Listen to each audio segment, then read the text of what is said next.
Employees who worked for sketchy employers or businesses, what was your this crap I'm out moment?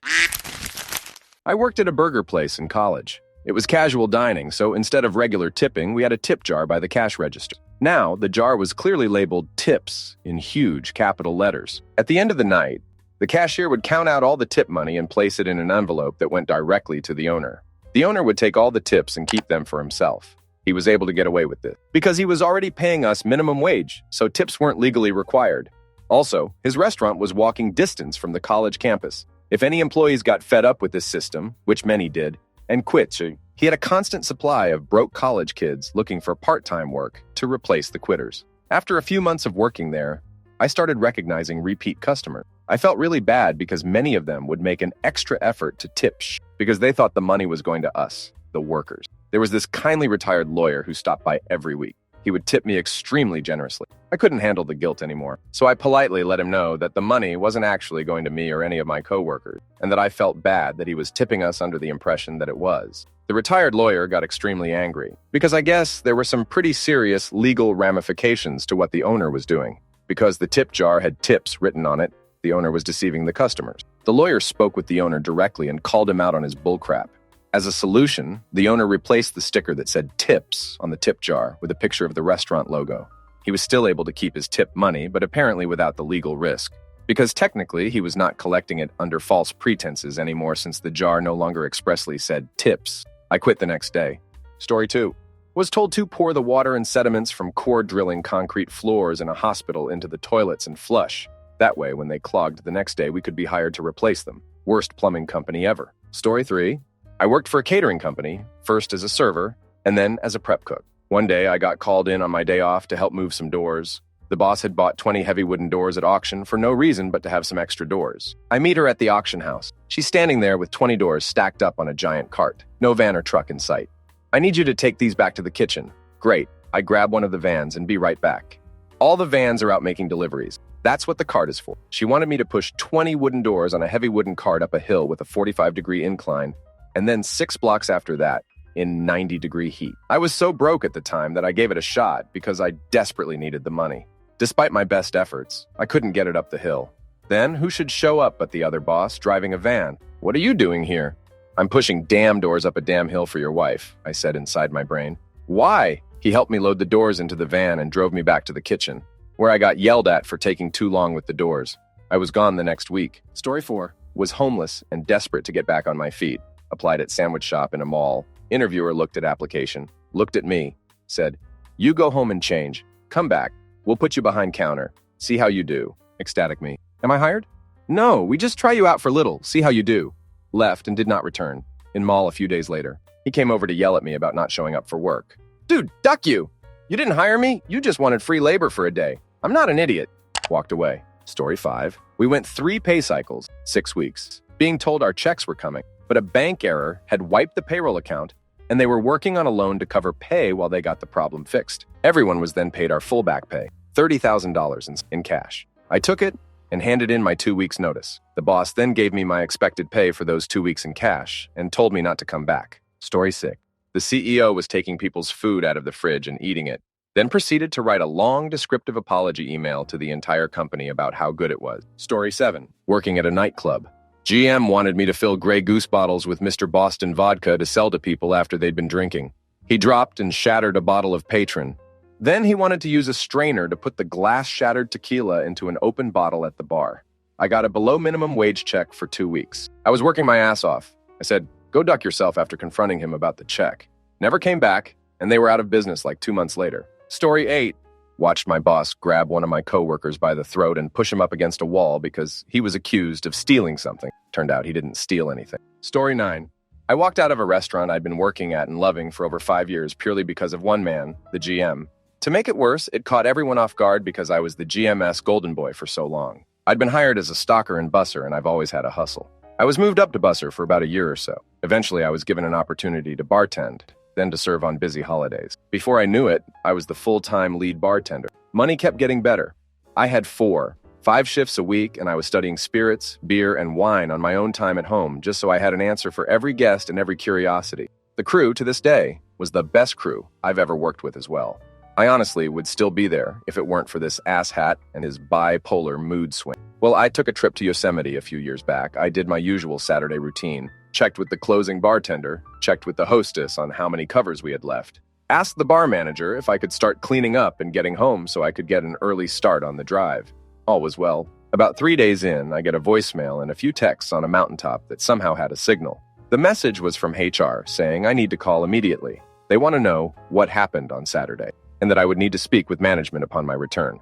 I call. They inform me the GM is asking why I abandoned post and left early on Saturday.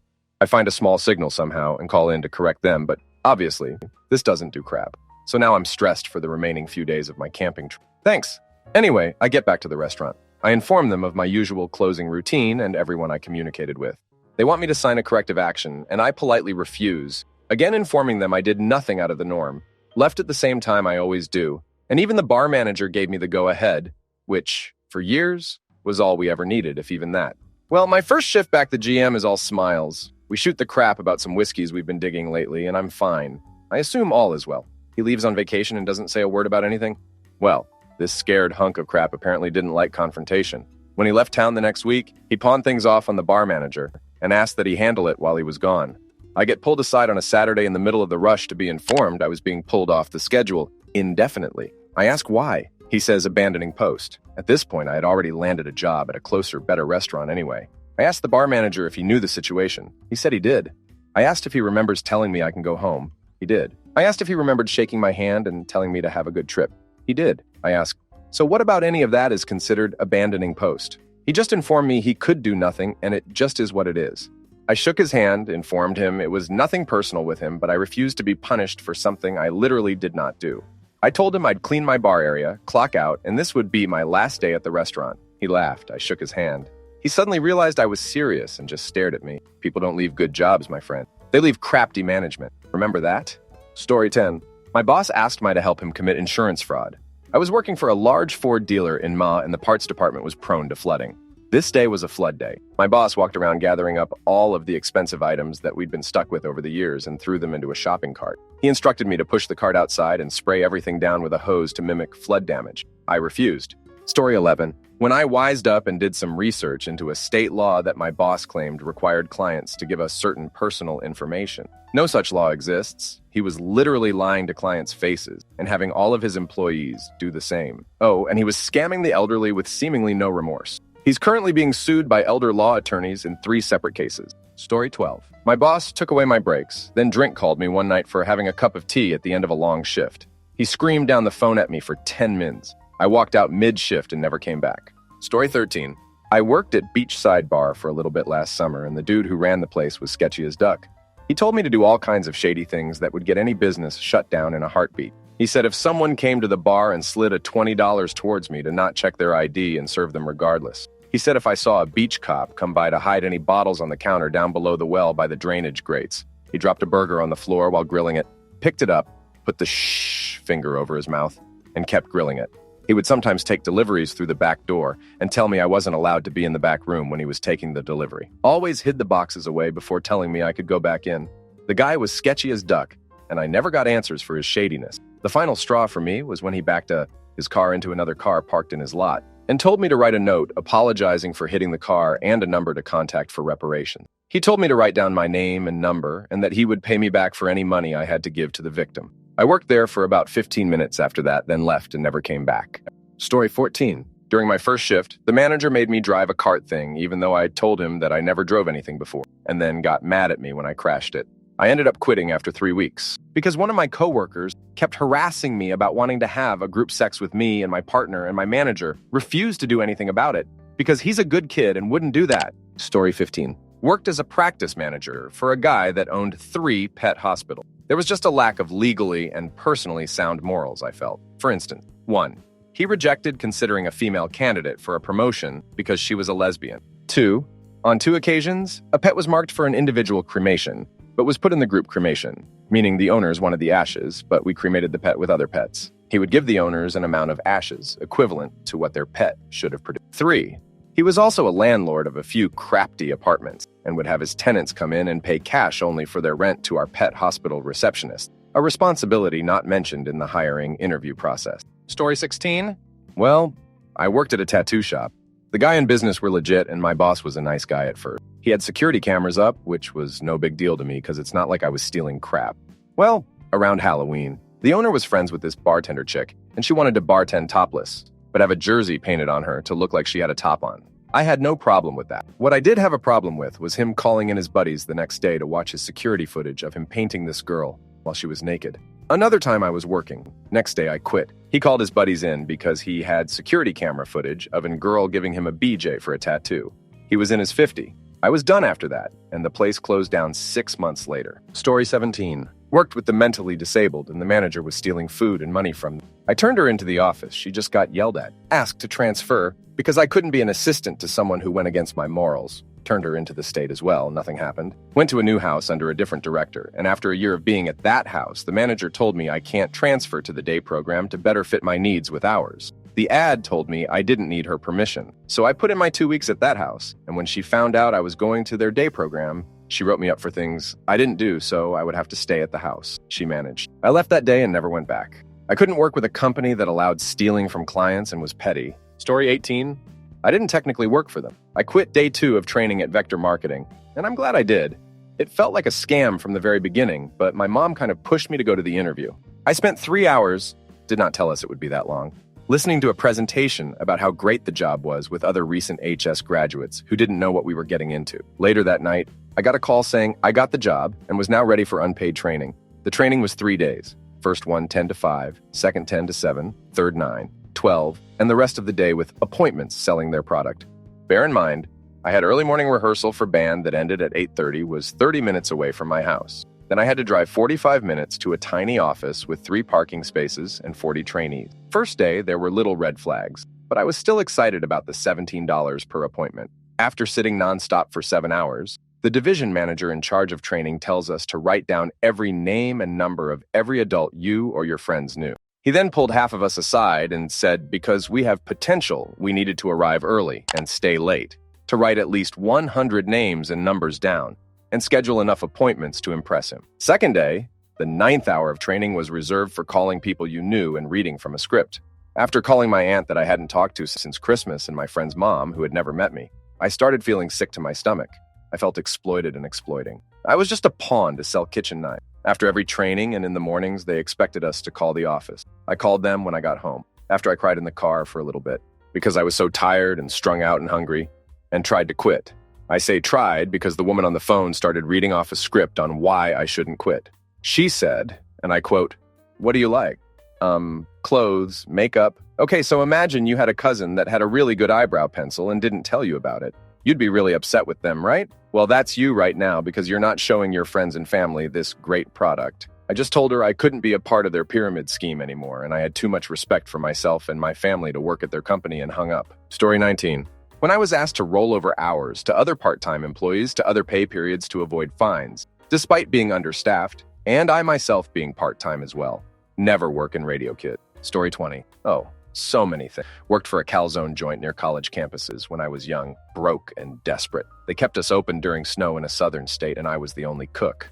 I put out well over 100 orders in an hour and a half. I have no idea why our drivers kept going. It was insane. Place was open 12 p.m. to 4 a.m., and I started out on night shift. Eventually moved to day shift and shift lead at the same time. Was paid to go get certified. But when I got back, they bothered to tell me that one of them wanted to give me a 25-cent raise, but the other thought it was only worth 10.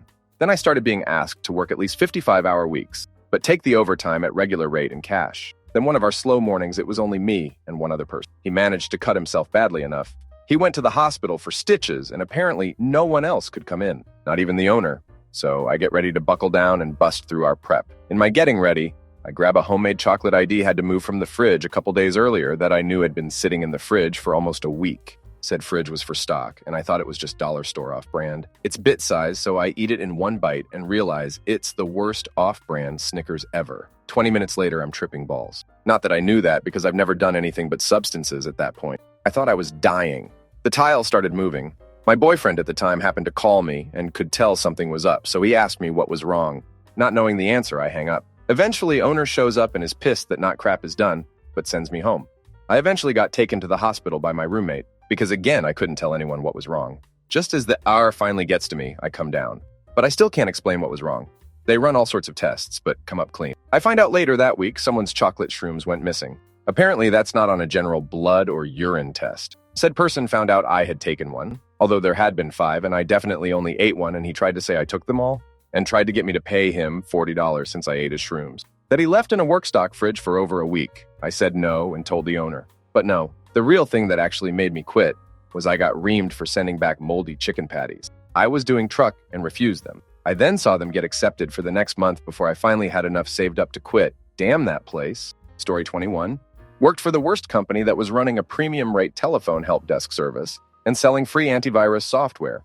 They charged £3 a minute for every call, with a £2 connection fee before even beginning to help the customer. We had to run through a full script and take their details. It was engineered to take at least 5 minutes, but we were told to stretch it out, of course. So the customer had to pay a minimum of £17 before even describing their problem. Every call would cut off after 18 minutes exactly, and if the customer wanted to continue, they had to call up again, pay the connection fee again, and go through the script again. On top of all this, the company had engineered Google search results so that they would be the first link if you searched for something like Facebook Helpline or Microsoft official phone support. They did this for about 50 big-name brands. Every call would be engineered to steer them towards needing antivirus on their computer. They even made us use lines like, "The reason you're locked out of your Xbox profile must be that you have a virus on your computer, and it was infected your whole wireless network." Then we'd sell them the antivirus software that was available for free on Google and install it for them using TeamViewer Remote Desktop, SKETCHY in itself. We sold that free software for £99 per download, not even per house or per person, per download. On top of that, the engineer using Remote Desktop to install the software would insist that installation would take a while and the customer should go put the kettle on. Then, they would use the time to steal information from the customer's computer. The absolute worst and most despicable company I have ever worked for. And I have worked for some damn shady company. The owner had severs other companies like this too. Story 22.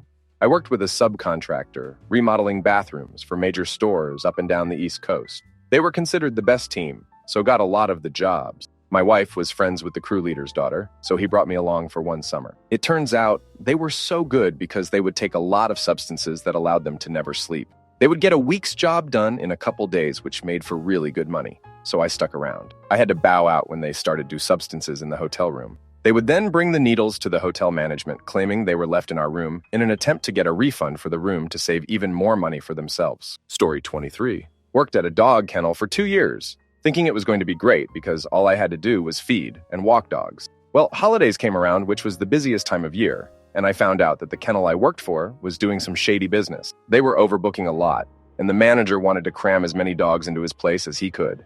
Our daycare room would be filled with wire crates to put dogs in, and they wouldn't tell the owners. Our small dog room would also be filled to capacity, and they would put cages on top of cages for more room.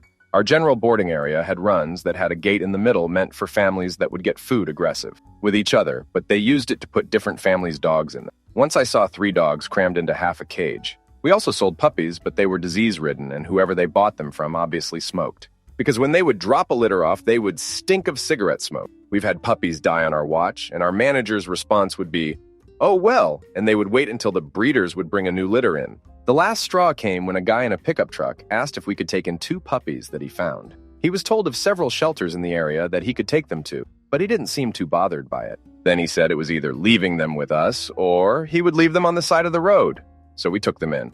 Their skin was crusty, they obviously had some sort of mange, but they were happy and wagging their tails nonetheless. I told the owner they obviously needed medical attention, and she said she would take them tomorrow to the vet.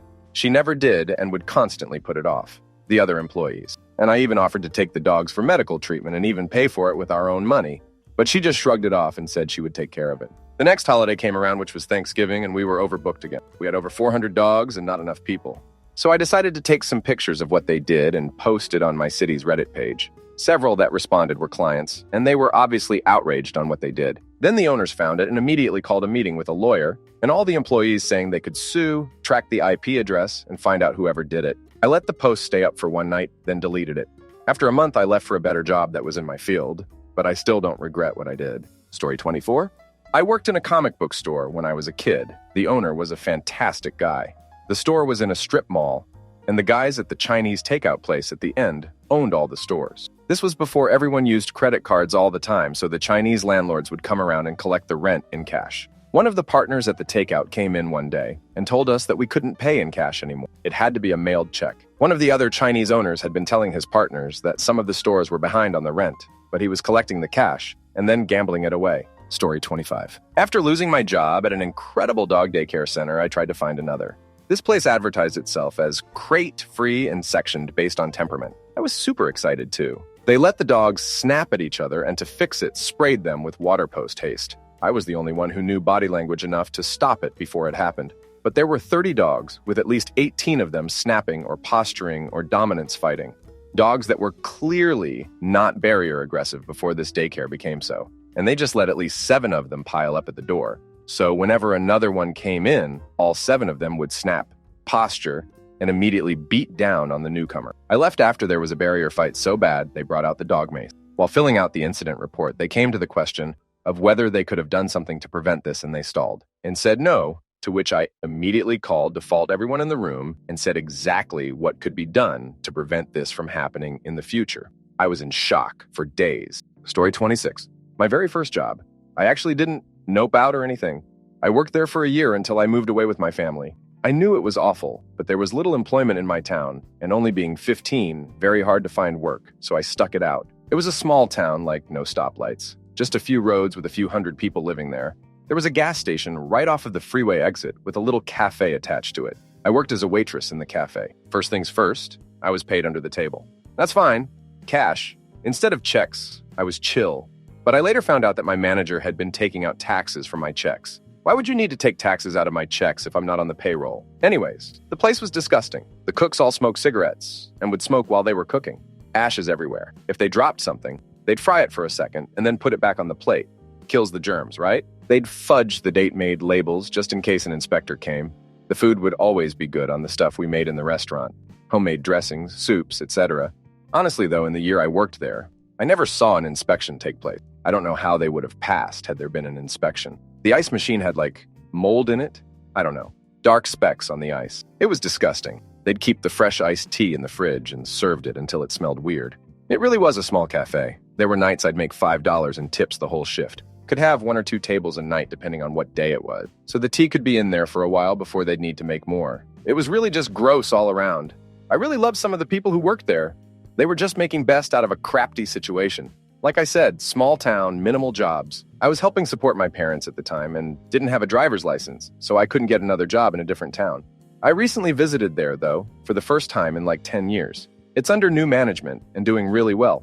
It was nice to see that. Story 27. I had moved 2.5 hours away with my now ex-husband, and the first job I got was a nightmare. I worked there for 6 months and only that long because I loved my coworkers. The owner was a nightmare. There were different incidents almost every day, but these are the ones that stand out.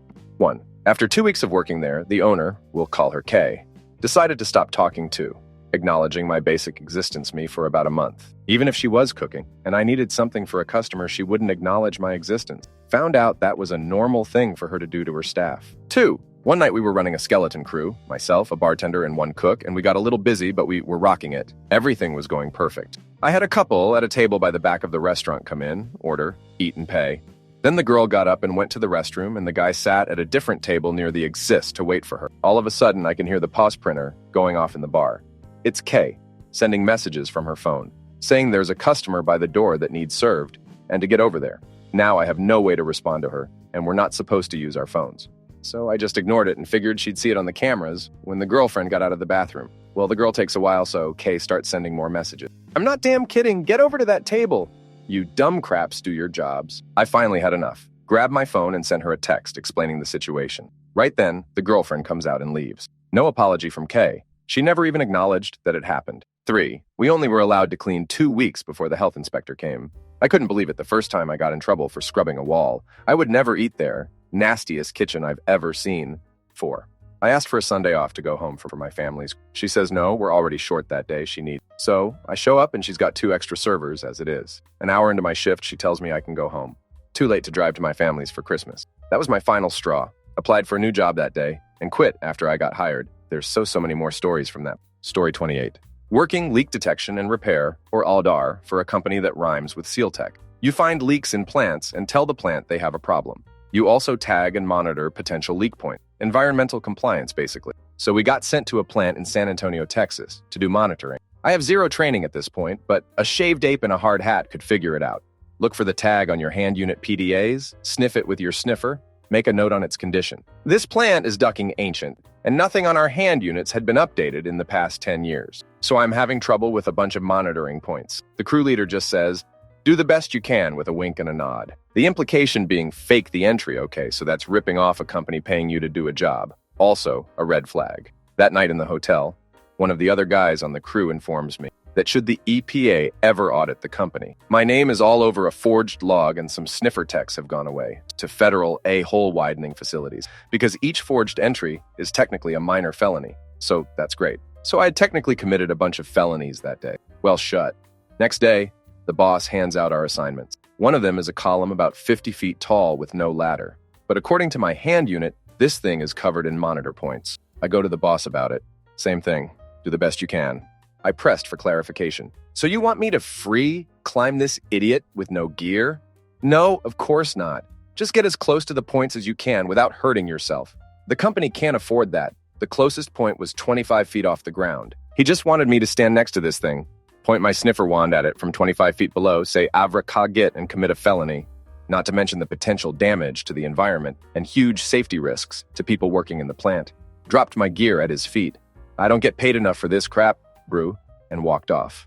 Got a bunch of angry texts and voice messages all the way back home. His boss calls me the next day. I think he is calling me to give me the old, "You don't work here no mo." Instead, he offers me another spot on another crew. Didn't even mention me walking off the job. Ducking unreal. Story 29. I worked for a franchise of a large fitness establishment for a summer. Manager was a former Marine, super cool guy. Hired me on the spot to do pre-sale, as the gym was still under construction. So they were offering startup memberships dirt cheap. Per-sale has been going on for a while. The franchise owners kept blaming construction delays on the city taking forever to approve the permits. Meanwhile, we're still supposed to be selling memberships, and opening day keeps getting pushed back. 1 month? 2 months? 6 months? So people are starting to get angry as they've paid for a membership and were promised access to a gym that is not open and hasn't even started construction at this point, 6 months in. So they start coming in to cancel their memberships and receive a refund. I had administrator access to the computer, so I would process refunds in person and over the phone. Boss comes in one day and tells me I'm no longer allowed to give people their money back. I'm only allowed to sell membership. This seems pretty crafty since people are paying for a gym they don't have access to. So this is when I started to question the legitimacy of the whole thing. So I did some digging, found out the franchise is completely bankrupt. They had 3 other locations that they still owed over $90,000 in construction costs on. All payroll was being pulled off a line of credit and sent through direct deposit. So if you asked for an actual paycheck, even if it was something like $50, it would bounce. They would hire workers to come clean the gyms, claim they didn't do a good job, and then refuse to pay.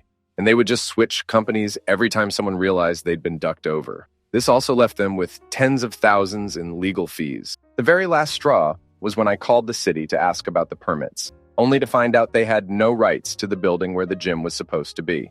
They were camped out with no lease, in front of a storefront that was never going to be a gym, taking people's money to pay off debts they couldn't afford. I got off the phone with the city planner and quit right after. And the guys that ran the franchise, of course, all drove $80,000 cars and were total D-bags. Last I heard, they were reported and all locations were bought out by corporate. The gym actually did open as a corporate location. It looks great and it's doing very well. Story 30.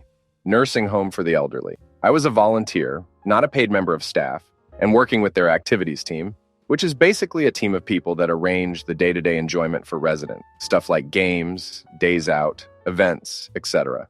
I was also about 15 and really, really naive. I get told I can't work alone without a DBS, UK criminal record background check, but that I can shadow someone, essentially follow her around where she can watch me. Then they charged me £70 to do the background check, would only accept cash, and didn't give me a receipt. You can probably see where this is going. 3 months later, no background check. I was sensible enough to keep the reference number, so I contact the government directly. My application was never submitted by the home. They just pocketed my money. Then, they let me loose on resident, even though I was meant to be shadowing only thanks to them not doing my background check. Of course, I never did anything wrong to anybody. I wouldn't dream of it, but they hadn't processed my background check yet. I could have had convictions to my name for all they knew. They basically just lied and wrote on document records that I was shadowing my supervisor, but left me on my own. The final straw was when I turned up 3 shifts in a row and was turned away at the door. Even though they were ignoring the rule about shadowing, I wasn't allowed to work when my supervisor wasn't in. Otherwise, the forged paperwork wouldn't have lined up. The first 2 days I showed up and they just told me that my supervisor had to go elsewhere for work. It was last minute. Sorry for the inconvenience. On the 3rd day, they told me the same thing. But as I was leaving, a kind nurse pulled me aside and told me my supervisor was on holiday. A booked, prearranged holiday that they'd known about for months. Nobody bothered to tell me and just kept turning me away when I arrived, even though they knew I was commuting an hour each way. That day, I left and told them I wasn't coming back. They had the nerve to ring me next time and ask me where I was. I told them I was on holiday. Sorry for the inconvenience. Story 31. Basically, unreputable life insurance brokers may not declare all your health issues on the submission sheet. This way, they avoid any referrals and get more money, and they also get the money faster. If one ailment is not declared on your life insurance policy, then, depending on what it is, it's very unlikely to cash out. For example, someone passes away due to a stroke, but their policy did not declare that they have high blood pressure. Then the life insurance company will easily wriggle out of cashing out. To put this into perspective, someone could pay £35 for 37 years, £15,000, and get absolutely nothing for it. I've seen policies over £100 a month as well, the biggest being £250. Life insurance is used as a form of security for loved ones. So in the event where this fraud causes someone's policy to not cash out, and the deceased's loved ones can't afford the mortgage, then they will lose their home. If a couple relies on their life insurance to provide a decent living for their disabled child after they are gone, but the policy doesn't cash out due to this kind of fraud, then that disabled child is going to have a hard life. Please be careful who you sign up with for life insurance. Brokers might offer better prices, but going direct to a reputable life insurance company is much safer. Story 32. I got hired on as a general manager for a failing bar grill. I'd only managed kitchens before, but had been in the business long enough to have a basic idea of what I needed to do and plenty of resources, friends, to tap when I needed help. Super long story short, the owner neglected to tell me just how deep in debt he was. We owed just about every vendor so much money they would only take cash on delivery. Paychecks were bouncing left and right, and they had gotten such a bad reputation over the last few years that people stopped coming in after a while because the bar had nothing but rail booze. Well, over the course of a few months, I had basically fired the entire staff and found some of the best bartenders and cooks that I had ever had the pleasure of working with. They all knew right off the bat that we were polishing the brass on the Titanic, but we figured it would be worth a shot to try and save the place. Business started getting better and people started coming back, but we were so far behind on bills that it just became pointless. On New Year's Eve, the owner somehow came up with enough money so I could order all of the alcohol and food I needed. Where was that money when we needed it before? The night went without a hitch, but when I came back after a cigarette, there was a woman behind the bar pouring shots and just handing them out for free. I scolded her and threatened to call the cops when she comes at me with this "I'm the owner's wife, so duck you" attitude. At this point, I was just living off of tips because they couldn't afford to actually pay me a wage. But being desperate for cash, I took the job anyways. I was working 14-hour days, sometimes sleeping in the office. I had had enough at that point and told her to duck off and run the place herself since she thought handing out free drinks while they were hemorrhaging money and walked out. A few weeks later, the IRS came in and shut them down because they found out the owner was taking money from the gambling machine. They still owe me close to $4,000 that I will never see, nor do I care. Damn that place. Story 33. I worked for a psychic hotline in a field unrelated to bullcrap made-up skills. Well, I was a PHP programmer on their website, so opinions vary. They operated by hiring hundreds of psychics who sit at home watching daytime TV.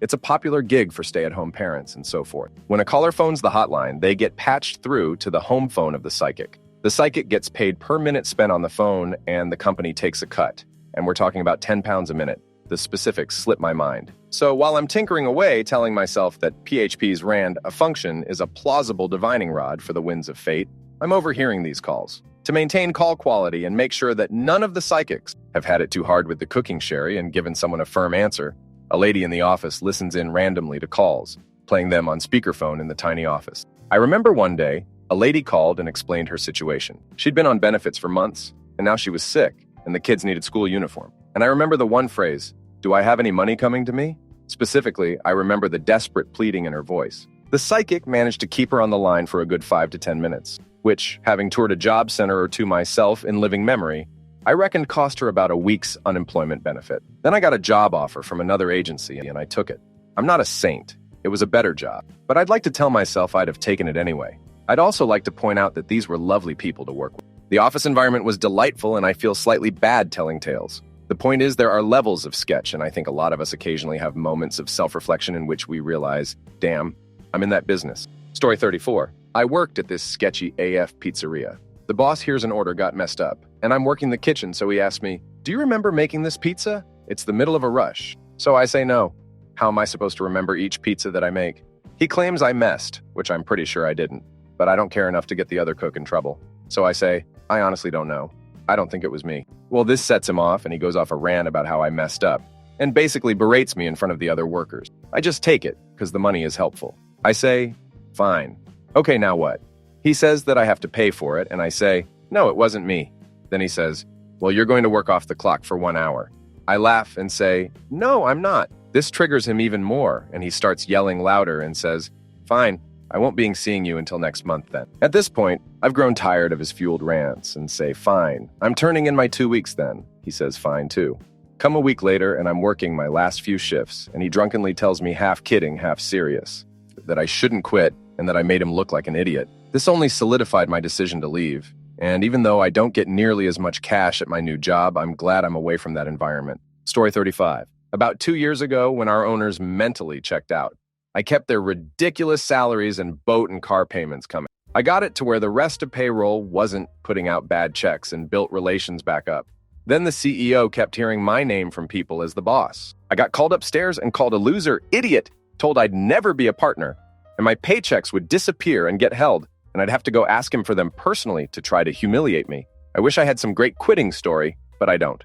I still do all the administrative end and a lot of the floor work when I have time, getting new customers and penning distribution deals. I can't afford to quit. Nothing else lined up where I could support me and my girlfriend. I pay the bulk of our bills while she's getting started in her career. They know that I can't quit.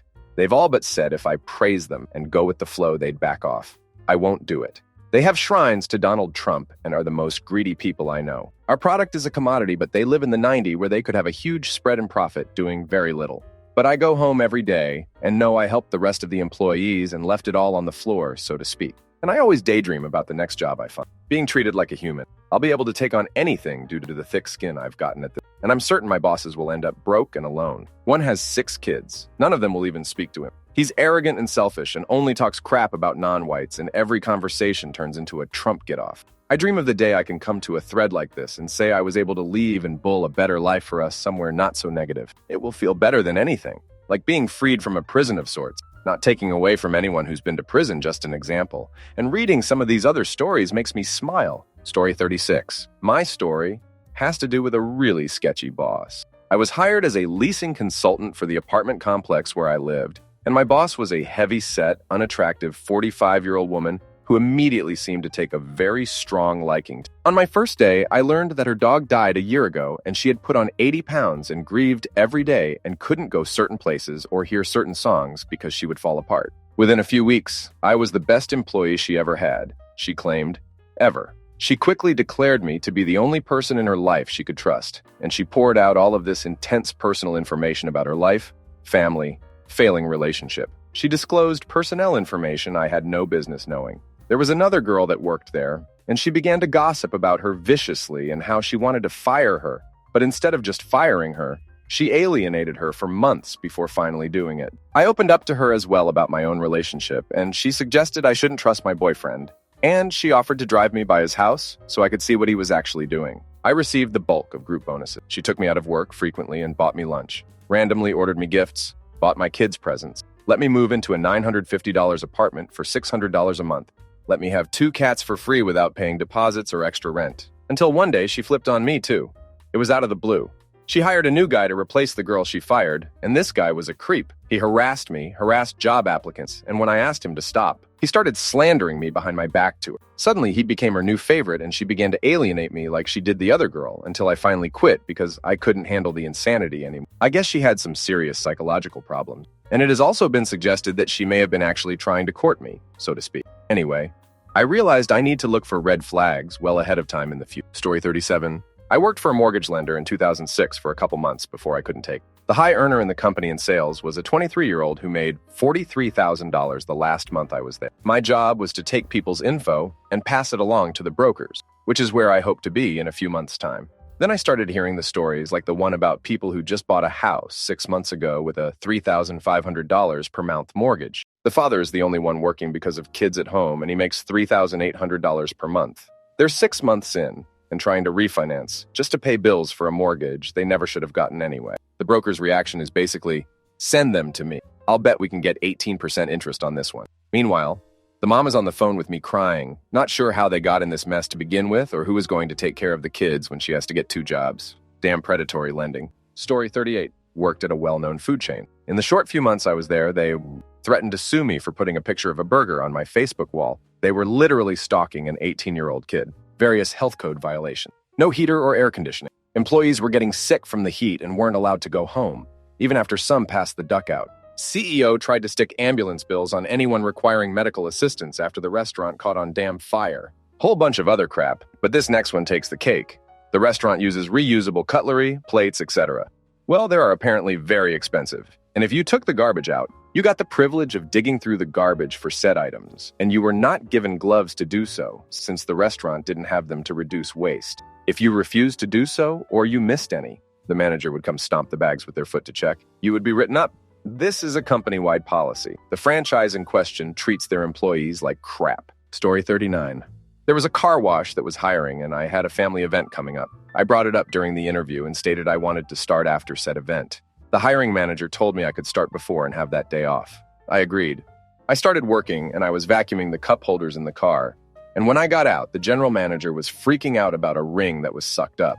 According to the customer, her ring was in the cup holder, which in fact, there wasn't. I made sure. He scolded me in public, and it was a really crafty situation. For some odd reason, I wasn't fired, which I thought would be the case seeing as I ducked up on my first day. At the end of the day, the schedules were posted. I took a look to see me scheduled on the day that I was told I would get off. I brought this up to the general manager, and he said he was the boss and not the hiring manager, and that I was scheduled. He said that if it isn't busy, he would let me leave early to go to the event, as it was in the afternoon and I had a morning shift. I was in need of a job, so my family told me it was okay to go to work instead of event.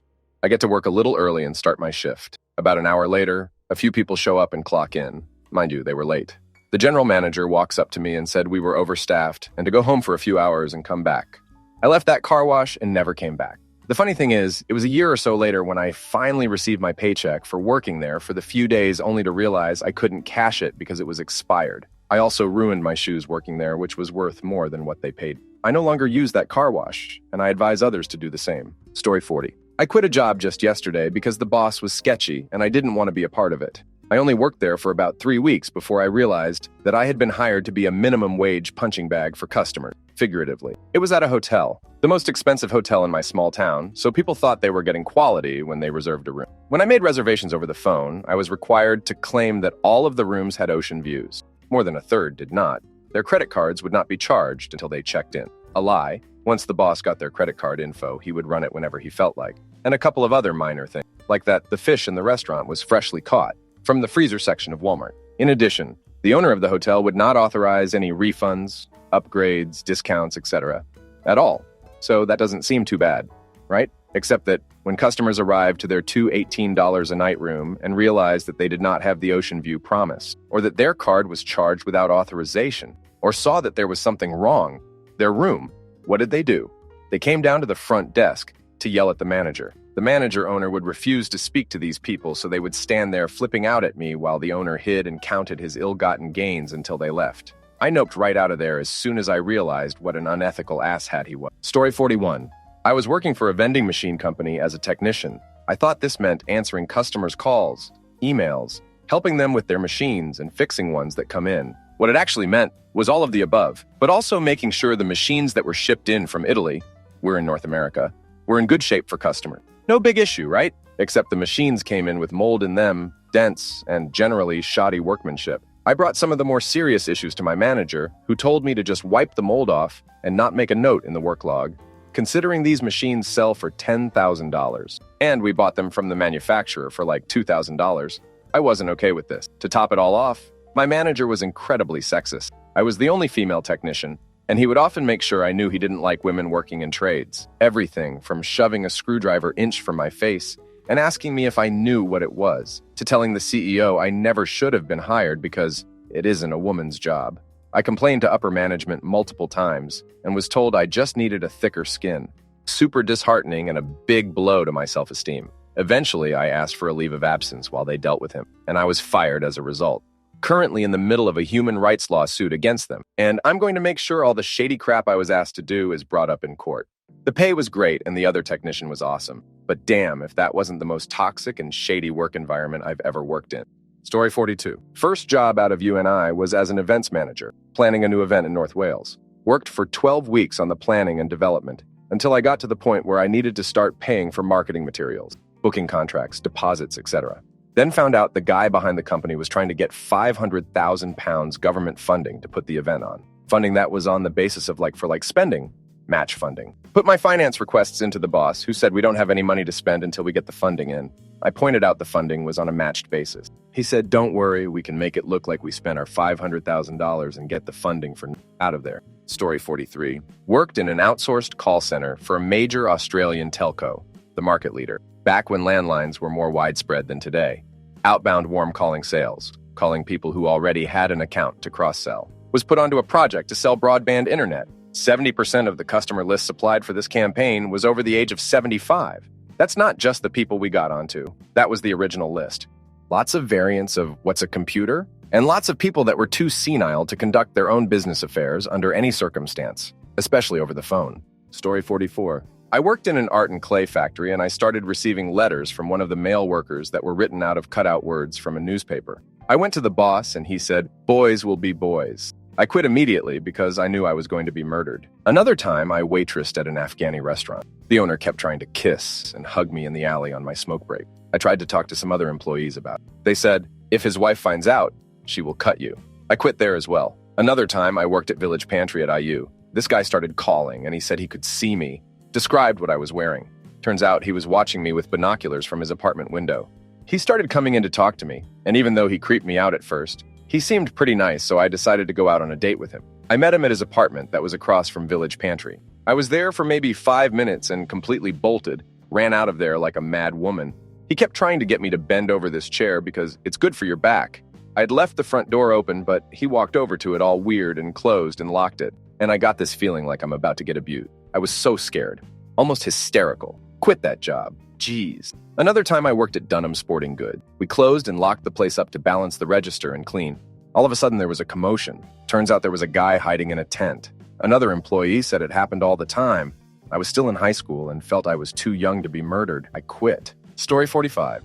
I was 17, working at a Tex-Mex place, and the boss asked me to leave work to do odd jobs at his house across the street a couple times. First time was just to water his pepper plant. Second time was to stand on his shoulders and hang his recently deceased aunt's many vintage hats on the living room wall. Took all afternoon with him being a sketchy creep, and he didn't even give me a hat. I didn't nope out at this point, or even after I saw his huge bag of substances on the kitchen counter. Later, he opened an ice cream shop on the same block and had me work the counter a couple times by myself with absolutely no training. I had to tell every customer that they couldn't have any of the fancy milkshakes or blizzards or whatever he put on the menu because I didn't know how to make them. Gave away free ice cream scoops. Still didn't leave. Worked that job several months until a hurricane finally destroyed all the properties. Story 46. They paid £3 an hour after selling the hob as an apprenticeship. I was only given a 12-week contract with them, and it took a minimum of 33 weeks before you got paid minimum wage for passing the apprenticeship. I didn't mind as it was a summer job where I lived on site and the provided 3 cooked meals a day. The kicker was when I injured my foot while doing a training activity. I was stuck midway up a climbing tower for 30 minutes. As the weeks went in, my foot got worse, and I asked to be taken off work activities that worsened it. They made me sign a sheet saying that I had a previous foot injury before I started working there. I was also accused of bullying my colleague when I asked her if she wanted a cup of tea. While the job itself was fun, I decided to never work there again. They would only pay us a max of 42 hours a week, even though most weeks it would be more like 60 hours. Story 47. Sold insurance with a company where we met at people's houses, and it was usually poor people. And the 6 strikes were a woman who could afford to give life insurance to her daughter, but said no. 2 weeks later, her daughter passed in some gang abuse that her BF was involved in, then went on TV asking for money for the funeral. Many of the people I met could afford brand new top-of-the-line cars, but not life insurance for their kids. Way better cars than my parents had when they were making twice as much money. In a trailer park, there was one home with a grandma, mom, pregnant 16-year-old daughter, her BF, and the mom's second daughter who was 12. All but the 12-year-old smoked. 200 feet away, a second trailer home had 2 convicts with prison tats and were gang members. 13 people living in a hoarder's house that didn't have more than 4 bedrooms. Having an elder-aged woman demand me to have her escort me to my car at 10 p.m. at night for my safety, even though I was a man, and seeing a few guys size me up as we walked to my car. I am 100% sure if she wasn't there, I would have been robbed. Going to a house for a sales call and having the guy's mom tell me that someone is trying to sign up her son, that is in prison, for life insurance. 100% the people trying to set that up intend to lost him for the money. In general, I got very depressed during work and would usually have to get drunk before bed. Story 48. I worked at a small computer shop for a couple of years. Up until a month before I left, everything was smooth sailing, and there was no major red flags apparent. It initially was a decent gig for me because the pay was good, and he was very flexible with my school schedule. The first red flag that popped up was he started to have me run the store on my own and wouldn't appear for days on end attending business meetings. We got to talking one day and found out these business meetings he was having was to purchase an acupuncture business, which was kind of odd since he has 0 experience with medicine. But I didn't think much of it at the time. A couple months passed, and then me and him got to talking again, and then told me he came from a wealthy family and he was forced to leave with the threat of being arrested. He didn't go much into what happened, but he eventually told me he wasn't a U.S. citizen and had no intentions of gaining citizenship. A couple days later, he approached me with a job where he wanted me to try and collect debt from various businesses, and he would give me a portion of the proceeds from the job. I felt he overstepped our trust trying to have me do some dirty work for him, which I upfront told him no. I left the very next day, and I feel like I dodged a bullet there. And a friend of mine is still convinced to this day the store was a front for the triads. Story 49. Not me, but a coworker that I ran into about a year after I quit. I used to work for a clothing retailer while finishing up my AA degree, and she was one of my favorite people to work with because she didn't get involved in the store drama, which I also avoided as much as I could, until a third coworker threatened to beat me on Facebook for reporting him for sexual harassment. But that's a story for another time. Anyways, I run into her because she's taking similar classes as my then boyfriend, now my husband, at his university. I went to meet up with him for lunch and also saw her. We got to talking and catching up, and it turns out the manager of that store is more of a psycho than we thought she was. My ex-coworker experienced a death in the family and was understandably very upset, so she called out of work to be with her family. Our then boss wrote her up her next shift after hours, despite the fact that we had bereavement, and she refused to sign the write-up form. She grabbed her stuff and told the manager, "I'm leaving now." Manager comes out screaming at her that she isn't allowed to leave until she finishes her shift and refuses to open the gate for her. She took her phone out and told the manager, "Let me out now, or I am calling the police." Manager's tone changed real quick. She was suddenly nice, and she quickly unlocked the gate. My coworker then told her to consider today her last day at the company. Story 50. I worked removing steel doors and ventilation from a rundown, unused prison that was going to be taken down in a couple years. It wasn't so sketchy because Buddy did own the rights to it, so going in wasn't that bad. What was sketchy was the fact he said not to use a respirator mask, but the other worker told me I should. So I did. And once I walked in, there's graffiti everywhere from rituals, and every wall in each room says that the air is poisonous and not to be breathed in. I figured, damn it, I have a mask and continue on. After 2 to 3 hours, we take a break, and then the other workers decide to tell me I don't have the mask on right. At this point, I'm like, duck these guys, but I need the money. So continue. Another 2 hours go by before another break, and we walk out, and there's cops just outside, and the owner's all sketched out because it turns out you're not supposed to be in there whether he owns it or not. So I asked to get my money for the day, which is supposed to be something around $25 an hour, and he gives me about $7 an hour and asks me to work the next day, which I just said there wasn't a ducking chance and walked home. The doors were about 200 pounds and had to be carried down 3 sets of stairs at a very odd angle. Every drop threw asbestos in the air all around us and was easily the sketchiest job I've ever worked. Story 51. I worked for a call center scheduling technicians to install the internet. I get a call from a text saying some old idiot isn't home for her appointment and he wants to get paid because he's wasted his time. I call the customer to check if he actually knocked on the door or if he's just being lazy. Damn. Long story short, he cut her power, then left. She had a brother on life support. He ends up having to get rushed to hospital. After an hour of calming this woman down, it turns out she never ordered our service. Someone in the Philippines call center just signed her up, even though she didn't want the service, and the techs just cut the power to do the install. Probably tapped the door once and then left for the next job without turning it back on. My employer basically said to make sure the company isn't blamed. That's it. So this woman is crying to me that her brother is going to pass. Because of this, while my manager keeps ordering me to tell her it's not our fault, end the call and basically try and delete her account. I ended up telling her how to contact the ombudsman for her area and the ACC, and gave her all the contact numbers for the higher-up departments to help her case. Then I quit. Seriously, damn that place. Story 52. Oh man, where to start? I worked for a popular pizza delivery chain that may or may not be the same name as a tile game. My franchisee was a nightmare. To name a few of the crafty things he asked me to do was relabel expired food so we didn't have to throw it out, scheduled a few high school girls for more hours so he got to look at them when he stopped in, take hundreds of dollars out of the safe and leave it in an envelope for him, but put the transaction in the system as advertising costs so he didn't have to pay royalties on the money. But the thing that caused me to quit was when he started making me go through every one of the delivery drivers' hours at night and adjust the amount of tips that were turned in so that everyone made over minimum wage. He didn't want to have to adjust anyone's pay at the end of the pay period if they didn't make enough to equal minimum wage. Only did that a few weeks before I realized he was screwing the delivery drivers. They were paying taxes on tips they didn't actually receive. I noped out of there in a hurry. Got a call from a corporate team member a few weeks later. They caught on to his skimming money and he tried to say I was taking the money and entering bullcrap into the system to cover my tracks. He's still in business, so I'm sure he's still screwing everybody over. Story 53. First-time poster here. I was young and had barely no job experience. Was moving to an island to work as a receptionist, but when I arrived, they told me to be a waitress. Did not sign any papers, so I was uninsured the whole time I was there. Made me sleep in a caravan together with another girl for a week. After 3 days, I got an infection in my eye. The day after, we found mold. Had to work an hour after I arrived after driving for 10 hours. My boss at the restaurant was a piece of crap, blaming me for being unprofessional when customers had allergies and wanted to switch something out, which I had to deny because my boss refused. The owners was racist pieces of crap. Told me after 2 weeks that I will earn $1,000 less than promised at the interview. Scolded me for selling bad food and not throwing it away the night before. Keep in mind, I did not work the night before. Also, nobody had ever told me this, so they sent me home for the day. So, yeah, that's just a small part of all that happened. Cried nearly every day. Went home after 2 weeks because my parents told me to get the duck out of there. Recently got a new job, and that made me realize that I was traumatized from that job. So damn them. Story 54. Worked in a nursing home as an LNA for about 2 months before I noped out. The place was quite simply disgusting. The housekeeping refused to clean any resident bathrooms or rooms, expecting the aides to do it. The food in the patient fridge was always way past date, milks, snacks, etc. And the food they served the residents was by all accounts inedible. Every night when I'd do my rounds, all of my patients were asking for snacks due to being unable to eat dinner. I once found a dead rat in a resident's toilet. I also came into a room to check on a patient, and there was an unrecognizable piece of food on their floor.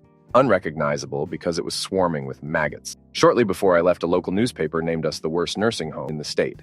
At first, I stuck around because, damn, someone had to care about these people, and no one really seemed to give two ducks. We were grossly understaffed, not uncommon for healthcare, but it was like my coworkers weren't even trying to keep the residents clean anymore. I finally got an offer for a better hospital and managed to work my 2 weeks. A few months after I left, I heard they were being investigated for neglect because no one was assisting a woman who needed help with eating, and she lost 30 pounds. Damn Hanover Terrace Nursing Home in Hanover and Story 55. I went for an interview at a marketing firm where I was told that I would be making $30,000 a year, which I was ecstatic for, as this would be my first job.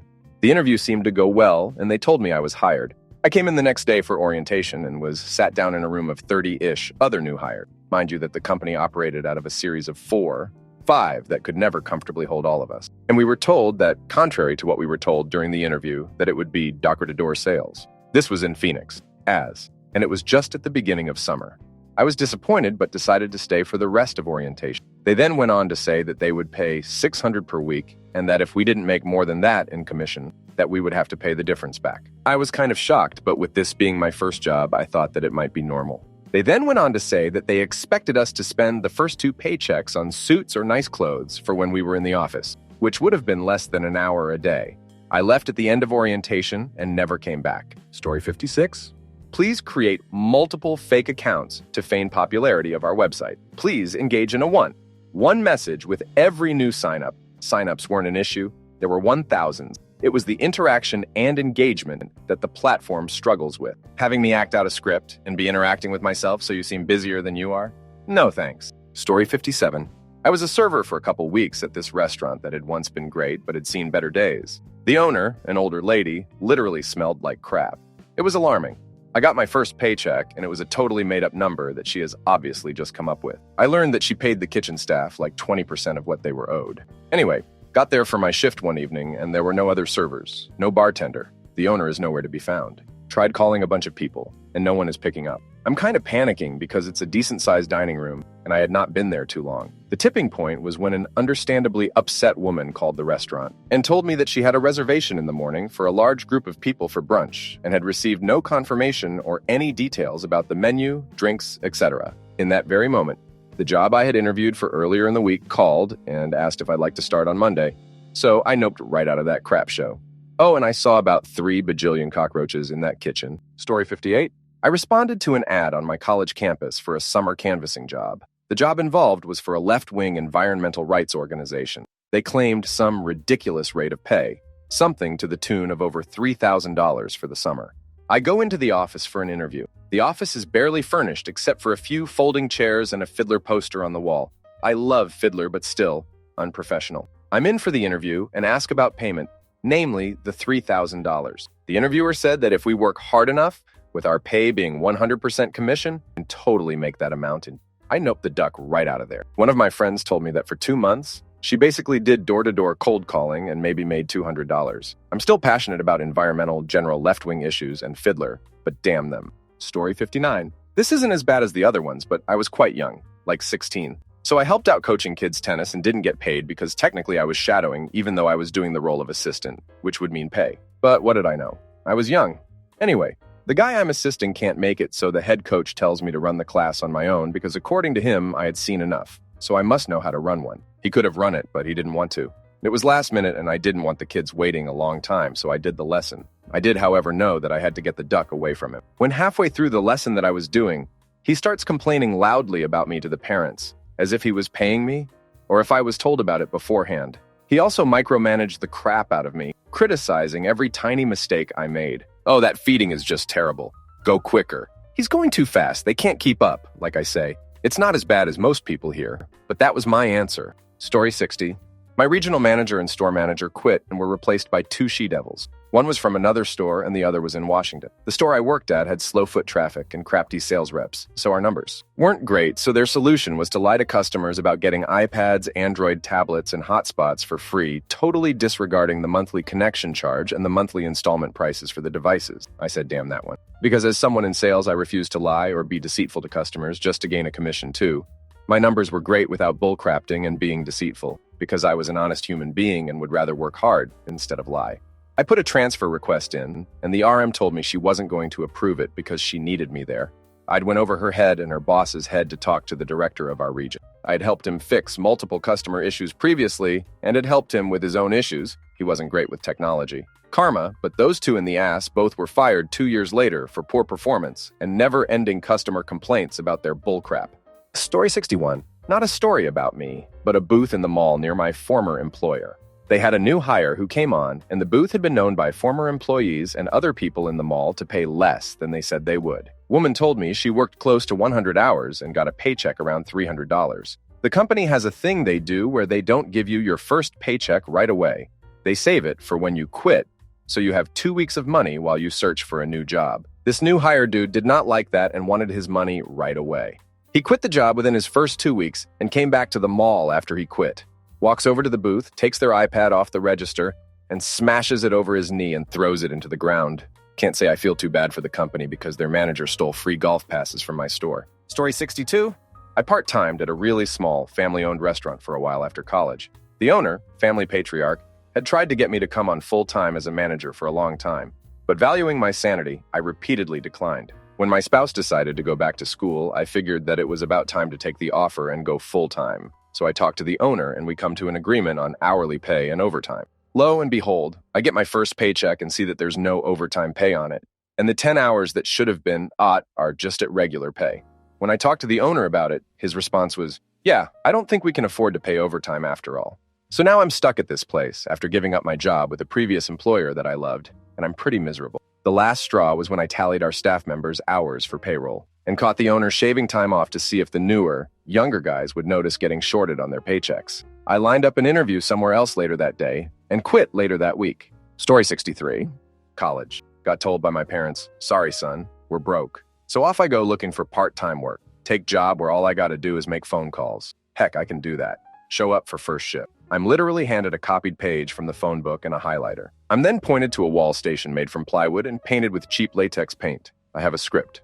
Object was to call every number and tell them they get a free vacation if they listen to a sales pitch from a salesman. Okay, this sales guy is literally the greasy, slicked back hair in a $75 suit-type salesman with the really bad pencil-thin mustache. Defining moment. Little old lady answers the phone. I realize they're going to con her into buying this expensive ozone machine. I act like she said no and hang up. I make it through my 4-hour shift, call the next day, and quit saying I have another job. I don't. I'm dead-ass broke and need money to eat while I finish the school semester. But not that bad. I'll clean bathrooms, wash dishes, clean animal cages, but I won't scam people. Damn that. Story 64. Day 1 of training at this restaurant, I found out I wasn't getting paid for training 6 hours. Whatever. I'll make my money later, so not a huge deal. I asked my manager if I could come in tomorrow to train for an hour or two, since I wasn't busy and wasn't scheduled to train. Day 2, ID been in the kitchen for not even 20 minutes, and 2 chefs had a fist fight because one pulled a knife on the other.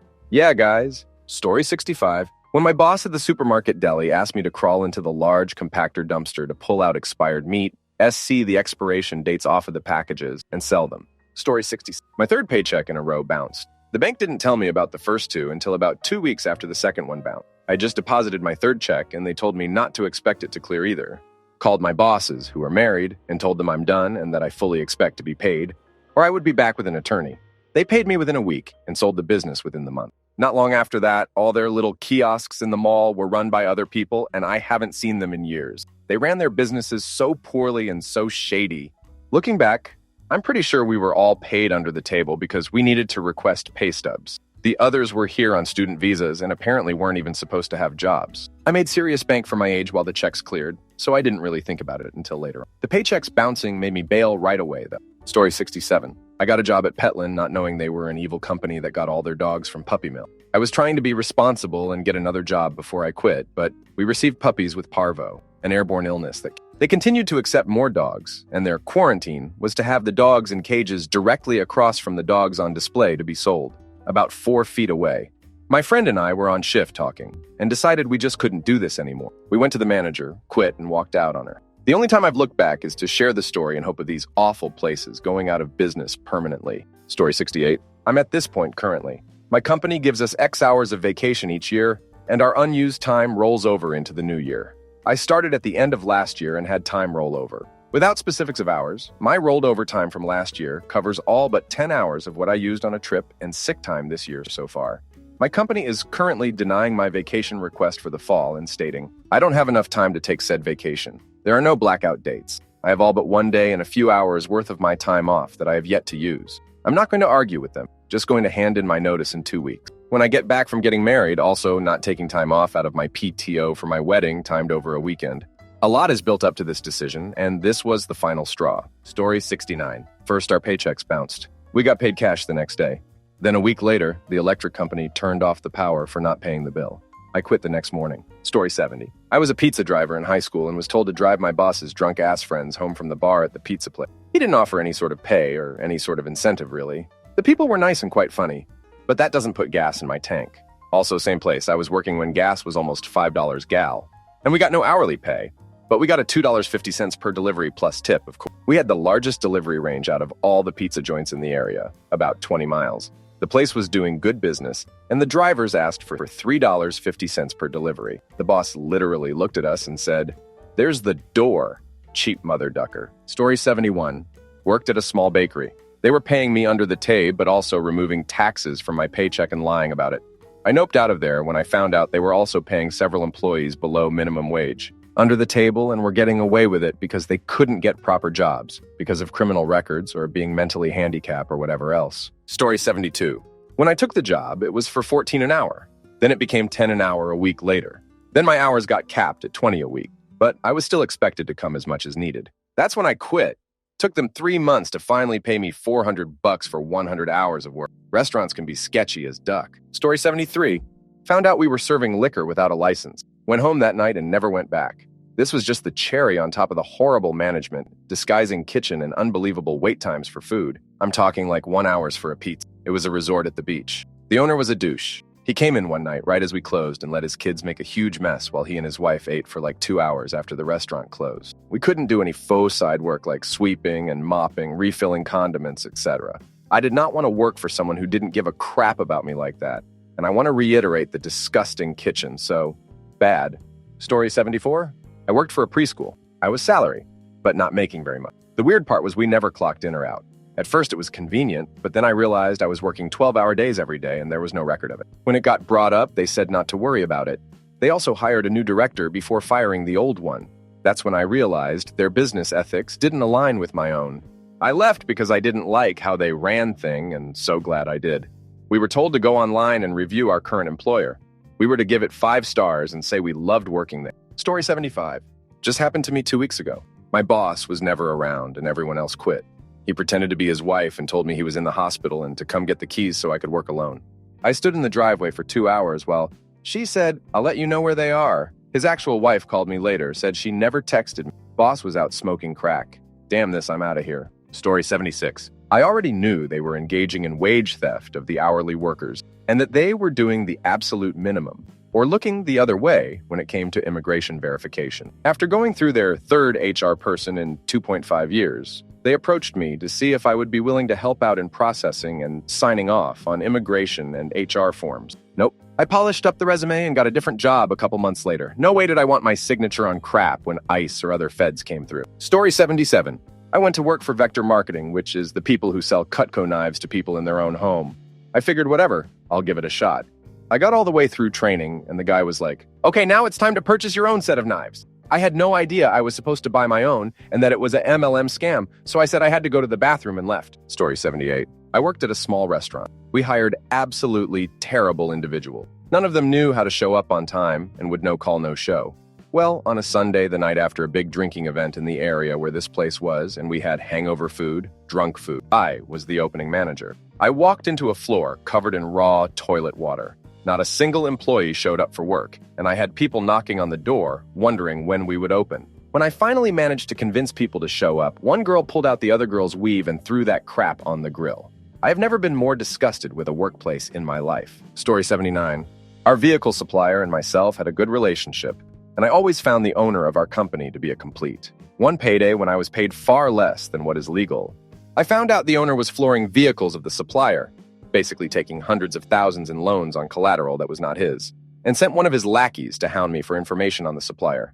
Immediately grabbed my crap, hopped a bus down to the owner's location to tell him to go duck himself to his face, and started immediately working directly for the supplier. Judgment came down recently. He never pay off any of the floored vehicles. In the next few weeks, we'll be auctioning off all the vehicles on his lot and stripping his business for parts. Story 80. I worked at a small, independently owned hotel. I didn't notice much aside from being treated crapty until I became a manager, with the misguided belief that maybe somebody would listen to me to improve the quality of work for the employees. Instead, I was asked to make sure that all of the numbers printed off from our system matched the reports we turned in. If they didn't match, I was called and cursed out, threatened until I went in and changed the numbers myself. I couldn't just outright quit because I had bills, but the first time I got a call back from a new job, I was out. It didn't matter that said job was 2 hours away in a demotion. I quit that crap and I was gone. Story 81. Worked at a family-owned Italian. I was one of the 5 waitresses. Dad ran the show.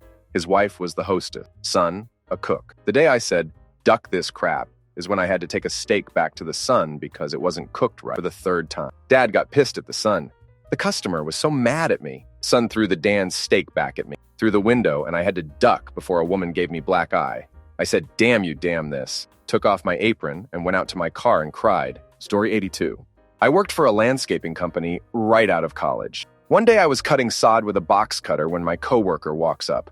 I turn around to tell him that I still need another hour to finish the job when he freaks out. He starts yelling that I'm threatening him with the box cutter. He begins to threaten me that if I step any closer, then he's going to pull out a concealed weapon. I drop the box cutter and get in the work truck. I left him screaming at me in a client's yard. My boss explained to me that my coworker had PTSD. I felt sorry for the guy, but I never went back to that godforsaken job. Story 83. When they blew the roof of the lead PB recycling plant, but were clearly more interested in getting the plant back in production than figuring out why it exploded. Nope. Story 84. I worked a summer for a furniture place that was clearly going under due to mismanagement. Was informed that we might not get paid going forward, as the company was falling on hard times as it closed. but we were still expected to work to help out the company in its time of need. I have them my 2-week notice right then and there, and they berated me for it. Story 85. Boss was rifling the till. Management had been stitching up his commission for years, so he thought he would extract cash from the company as self-compensation. Too icy and I saw what he was doing and printed off banking reports before knockoff, and when we came in the morning to make comparison and protect ourselves. We reprinted missing invoices and kept duplicate copies. Months and several tens of $1,000 in cash later, he was called out by management and tried to finger all his employees as the culprits. We handed over the manila folders of banking reports, copy invoices, stock discrepancies, and user login records, and he was immediately escorted off the property. Story 86. I worked in a small family-owned pharmacy. At certain times during the year, they send an employee of the state to keep a record of the medications that are stocked. The pharmacist would have everyone in the store recount all of the meds and adjust the system accordingly, so it looked like we kept perfect track of meds. To my knowledge, they never kept any real record of the medication. I later interviewed with another pharmacy in a pain management facility focused on opioids. The pharmacist interviewing me said that they make a special pain medication, but would not say what the medication was. I can only assume they were illegally making a currently patented medication. Story 87. Only job I ever quit was as a temp for a call center. They told me that the job would only be to gather how and if people enjoyed a certain free product. However, if question 2 was met with A and answer 5 with B, then you could offer them a one-of-kind special offer to continue said experience for only XX. I felt lied to, and at the end of the day, I had a massive headache. Next day, I got lost on my way to that place. So I walked through an unknown city for a while and ended up home. Temp agency wasn't happy, but I felt better. Story 88. Oh boy, there were a bunch of bright red flags over a period of 2 years. But the actual straw that broke me was a 2-part move. The first part was when the owner brought his trashy escort to our menu planning meeting, and then had the balls to allow her to actually participate in the meeting. Part 2 was when his wife called me, the GM, asking where the panties in the SUV came from, while he was begging me to cover for him. It was the only real job I ever walked out on. That whole operation was doomed from the start, and not long after they were charged with fraud and tax evasion. Good times. Story 89. I had a friend who worked for a coffee shop with a really skeevy owner who didn't pay his employees. My friend was due like 2 months' pay, and despite reminding the owner nicely, the owner kept blowing him off. The final straw was when the owner bought himself a brand new nice car. My friend saw the car, and at the end of his shift, he took one of the expensive coffee makers home with him and called the owner saying, "Pay me or I'm calling the local news and state workforce commission and then selling this thing on eBay." The owner paid up and my friend quit shortly afterward. Story 90. I got hired, but never actually worked for this guy because of the interview question. So I apply for a job cleaning up crime scenes because I have a strong stomach and it pays good. But the guy who interviewed me said he wants to get to know me personally since we'll be spending a lot of time traveling together for the entire interview before telling me I was hired. I didn't show up my first day. I'm employed now, but still occasionally look at listings. This guy still can't find help. Story 91. Asked to recruit for the company at a college campus. After an hour there, I just felt like I was tricking kids into working for the same crafty company I was working for. So I quit right there on the spot. Story 92. Went to an entry-level sales job interview once as a teen. Got there early, so I went across the street to Burger Joint for lunch. Some guy was talking the cook's ear off about colognes. He asked me which I liked, and I said I didn't really wear cologne. Ate my food and went to the interview. Almost completely empty office. Nothing but a desk and a couch. I'm already pretty much done. I walk into my interview and see it's with Cologne Bro, so I left. Story 93. I worked for a moving company a long time ago. After several long drive, Sixers one-way, moving jobs, I found out we don't get paid for drive time. This is illegal where I live. At the time of you need to fix your timesheet. You're not paid for drive time conversation. I was paying off a car that I bought from the owner of that company. I left on a payday with the car and never came back. He never reported it stolen, never called me. Guess he called it even. Story 94. Worked at Cold Stone Creamery, an ice cream chain. At a monthly employee meeting, our boss explained how to act dumb and pretend we didn't know how many calories were in things if customers asked. There was a binder with all the nutrition facts right next to the register, but he told us to act like dumb high schoolers and pretend we couldn't find it. I was over that job in general, but that sealed the deal. Story 95. I'm not out yet, but I'm about to be. I work at a gas station. One of my coworker friends was on duty last week during a robbery. She had a gun pointed at her. Another got manhandled and had it pointed inches from her face. Both were rattled. Manhandled one was told, take as much time as she needs. My friend was given 2 days. She is still dreading coming in. She asked for more, but my boss said behind her back that she shouldn't be traumatized because it wasn't pointed at her face. Story 96. I was working seasonally at a sketchy toy store. Paid me in cash from the register at the end of my shift. Got paid in product one. It was Christmas time, so that was all right. I was young and they didn't make me fill out any paperwork. Then they made me work my birthday. I was born the day after Christmas, which meant the holiday rush was over. And there was zero reason to require every employee to be there in my 16-year-old mind. So I quit. Story 97. Summer job in a factory that shaped parts out of rubber. It was in a no emissions allowed industrial park. Shaping rubber in hot molds creates a blue-gray smoke.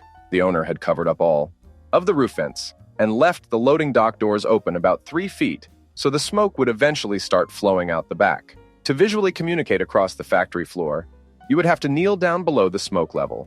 Went to lunch, never returned. Story 98. I once had an interview for a job selling insurance to old people. If I didn't sell enough each day, I would have to pay them. The worst part is that they slapped me with a "you don't have enough experience to work here" at the end of the interview. Story 99. Not a sketchy business, but a sketchy person.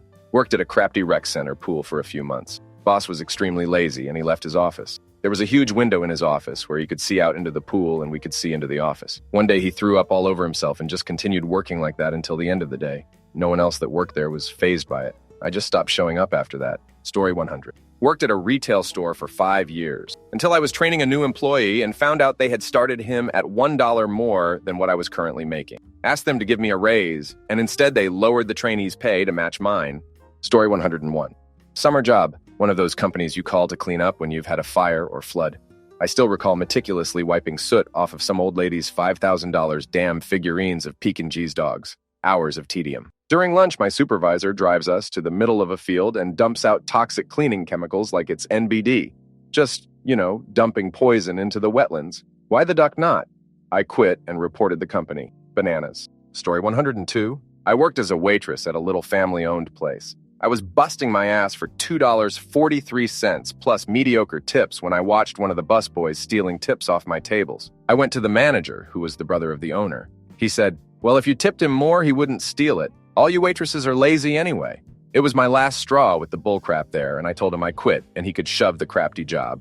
No regrets. Story 103. Found out he was paying a girl an extra $1 an hour more than everyone else. I had 3-year seniority on this chick. Gave my 2 weeks and didn't look back. Friend I know says the place is falling apart at the seams. Good. Story 104.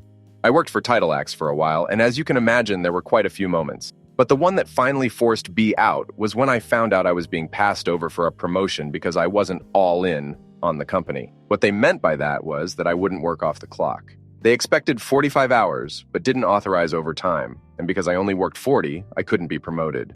Story 105. I used to work for my mom's friend at a gas station that was in a pretty crafty part of town. I was fine with that as I kept a box cutter beside me at all times. What made me leave is when I noticed a coworker selling substances out of the camera's views that she knew about, until the cops showed up to kept us all there to question. After that, I was like, nope, I'm out. Story 106. Worked at a shady little computer repair shop in Boston fixing computers for rich gits. Overheard the receptionist begging our boss for her passport every day with increasing desperation as her tourist visa came closer to expiring.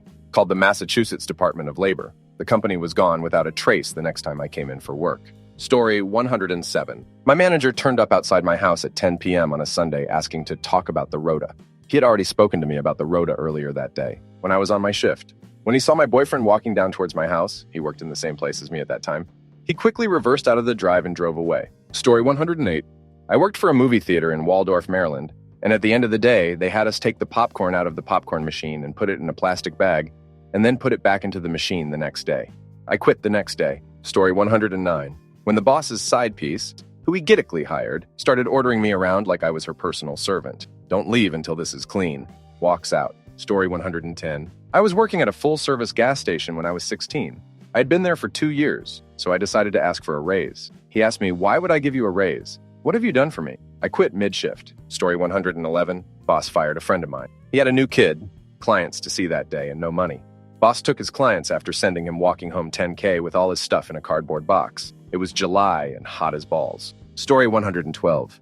One day, I stepped on a coworker's stash of substance. On day 2, I was told by the owner that my family was always welcome there whenever I wanted.